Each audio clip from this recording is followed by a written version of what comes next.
This is the natal chart of a person we'll call Paola. This is not a full analysis of his chart, but just some tips to understand more clearly how a reading from a karmic point of view works.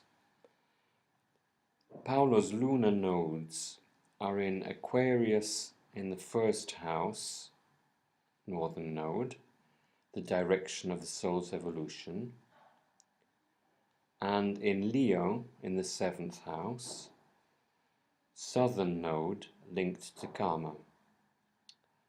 On a chart, the southern node is never shown, but we know it is always in the opposite sign at the same degree of the northern node. The destiny of the evolution of the soul in this incarnation foresees the need for him to dedicate more energy to himself, to cherish study and the expression of personal creativity. Northern node in the first house. Losing less time with others, southern node in the seventh house, but also offering one's talents to others, the balance between the nodes first, seventh, and Aquarius, Leo. The moon in Leo, conjunct with the southern node and in opposition to the northern node, indicates that there is a problem with the feminine sides of life, which could involve some difficulty with women in Paola's life, and also with all that is delicate and requires time and patience, part of the female principle.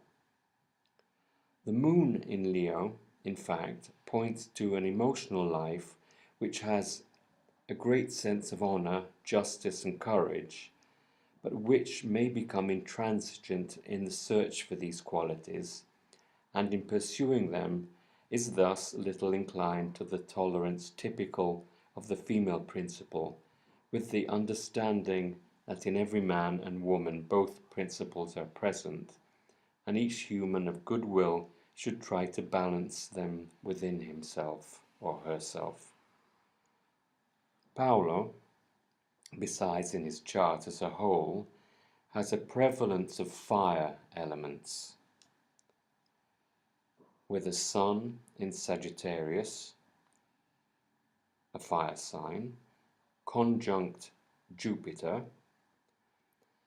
and one says that the element fire burns the earth, which instead is a feminine element. To go back to Paolo's moon, it forms two grand trines, one with Neptune and Chiron,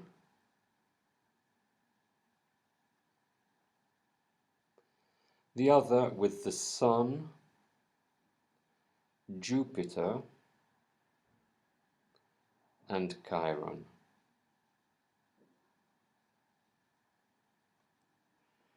The first has more to do with the professional achievement sphere, in which female figures will be positively involved. The second to do with the possibility of good friendships, both with men and women. The mean black moon in Libra, conjunct Uranus in the ninth house, indicates that Paolo strongly yearns to establish harmonious relationships with others, whilst yet maintaining his independence. These aspects should help him achieve balance between the nodes. The reading of Paolo's chart at this point will continue with the analysis of his Venus in the 12th house,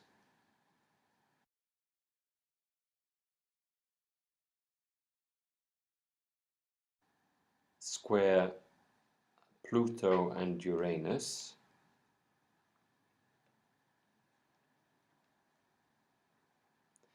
which would seem to suggest deep emotional suffering of karmic origin, since both the 12th house and the aspect of the square are karmic aspects, and of the way in which Paolo in his present life may improve the tendency to have disappointments in his affections, which after all are functional to the evolution of his soul.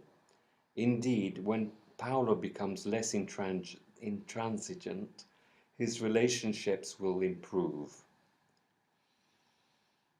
The interpretation goes on with the analysis of Paolo's talents, of his professional success, his rapport with money, with the possible partner and children, until all the areas of life are covered, always within the framework of the soul's evolution represented by the south and north lunar nodes.